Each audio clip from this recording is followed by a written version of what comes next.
Buenas tardes con todos. Somos del grupo 4 y vamos a hablarles acerca del diseño de un transformador monofásico. Nuestro grupo está conformado por mi persona, Luis Mendaño, compañero Marcos Espinosa y la señorita Carolina Salcedo. Dentro de los pasos para el diseño del transformador monofásico, tenemos la selección del núcleo, que está dado por la sección neta que tendrá el cuerpo del núcleo y que es de una forma aproximada a la de un cuadrado, dado por la siguiente expresión, la número 1, que es igual a la constante K por la raíz cuadrada de la potencia aparente, dada en voltamperios. Para determinar la constante K, hacemos uso de la tabla número 1. Con una potencia de 1 kVA, tenemos que la constante K está comprendida entre un valor de 1 y 1.1. Mientras más alto sea este valor de constante, de mayor calidad será la chapa que tenga. Seleccionamos un valor de 1.1 y lo reemplazamos en la expresión número 1, siendo así la sección neta de un valor de 34.79 centímetros cuadrados aproximadamente. Con este valor de sección neta podemos determinar el ancho del núcleo del transformador, y esto está dado por la raíz cuadrada de la sección neta que la determinamos anteriormente. Siendo así, el valor de la raíz cuadrada de la sección neta de 58.97 milímetros. Este valor lo llevamos a la tabla que nos da el fabricante para la selección de las chapas y nos ubicamos en la columna C y ubicamos el valor de 58 o 59 milímetros. Como no hay este valor, nos ubicamos en el valor siguiente, que es de 60 milímetros, y tenemos que el ofertante o el fabricante nos da un tipo de chapa E180. Una vez determinado el tipo de chapa, puedo determinar los otros parámetros A, B, D, E, F y G, si el caso así lo requiere, para las dimensiones restantes del transformador. Acto seguido, determinamos el carrete. El carrete está dado por los parámetros A y H, donde A corresponde al ancho del núcleo. Con el ancho del núcleo yo puedo determinar las dimensiones de mi carrete. Y nos ubicamos con un ancho de 59 milímetros o aproximadamente 60. Y como no tenemos ese valor, podemos optar por seleccionar un valor de 64 milímetros. Un valor casi cercano, y con este valor automáticamente obtenemos el valor de H. H corresponde a la altura del cuerpo por el encolumnamiento de las chapas para formar el núcleo, y este valor de H me permite también determinar el número de chapas. Dado que H corresponde a la altura del encolumnamiento, la podemos dividir para el espesor que tendrá cada una de estos y obtener así el número de chapas. El espesor del núcleo está comprendido entre 0.35 a 0.5 milímetros, siendo así el número de chapas 128. Este valor puede variar entre más o menos dependiendo del tipo de chapas a emplearse por un fabricante u otro. Las corrientes están determinadas por la potencia sobre el voltaje, ya sea en el primario o secundario.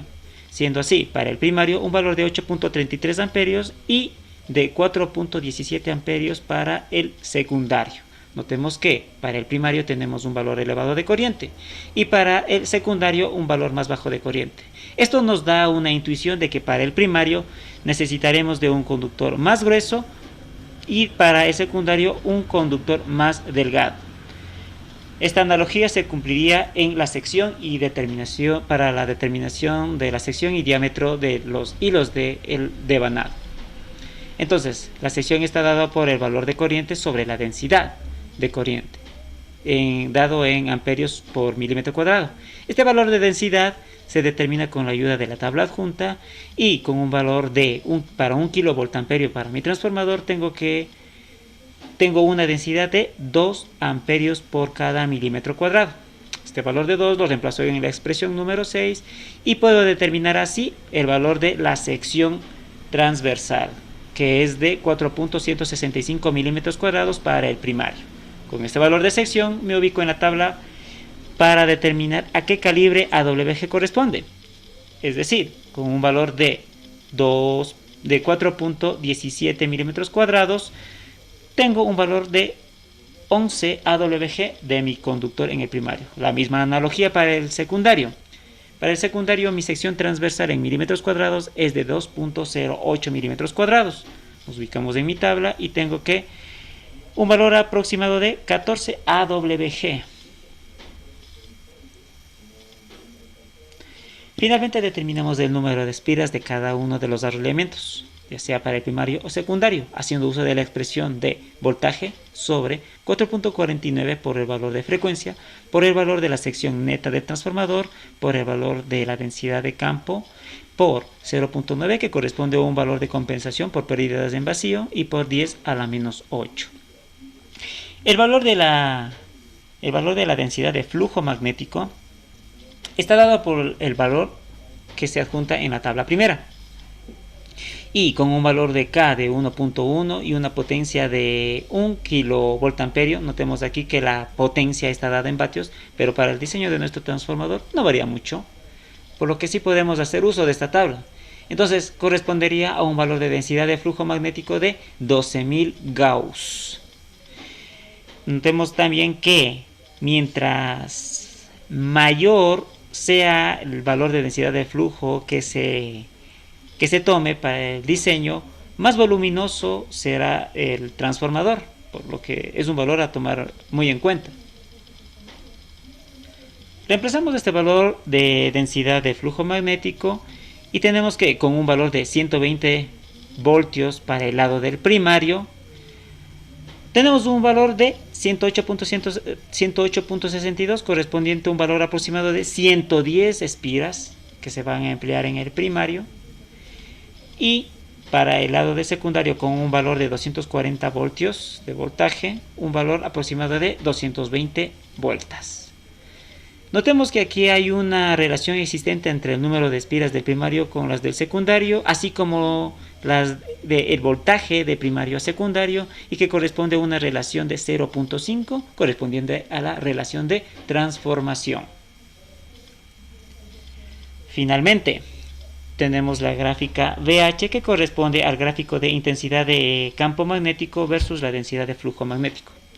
Notemos aquí que en algún punto, que es de 2.5 teslas, el material llegará a saturarse, y este es un valor crítico al que nuestro diseño no deberíamos someterlo por aplicación de corrientes tanto en el primario como en el secundario, puesto que si llegáramos a igualar este valor o sobrepasar este valor, estaríamos sometiendo a nuestro transformador a un calentamiento excesivo que puede desembocar en un cortocircuito de las bobinas.